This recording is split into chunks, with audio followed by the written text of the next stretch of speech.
কেন প্রতি বছর বাংলাদেশে লিচু খেয়ে মারা যাচ্ছে শত শত শিশু?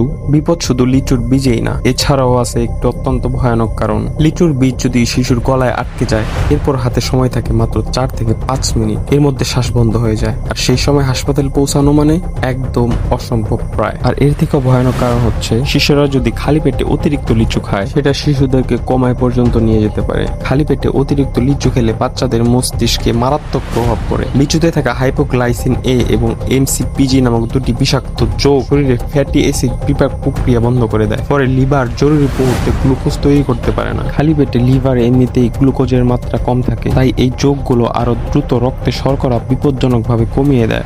এই তীব্র হাইপোগ্লাইসেমিয়া থেকে শিশুর মস্তিষ্কে অক্সিজেন ও শক্তি সরবরাহ বন্ধ হয়ে যায়, ফলে খিঁচুনি, অজ্ঞান হওয়া এবং শিশুরা কোমায় পর্যন্ত চলে যেতে পারে। এছাড়াও বিশ্বজুড়ে প্রতি বছর খাবার বা ছোট বস্তু গলায় আটকে শিশুদের মৃত্যুর ঘটনা ঘটে। আর ফলের বীজ সেই ঝুঁকিতে একটি অন্যতম কারণ। তাই শিশুদের লিচু খাওয়ানোর সময় অবশ্যই বীজ সম্পূর্ণ বের করে দিন। খাওয়ানোর সময় তাদের অবশ্যই নজরে রাখুন, খালি পেটে কখনোই খাওয়াবেন না। একটি লিচুর বীজ যতই ছোট হোক, অসাবধানতায় সেটিই হয়ে উঠতে পারে প্রাণঘাতী।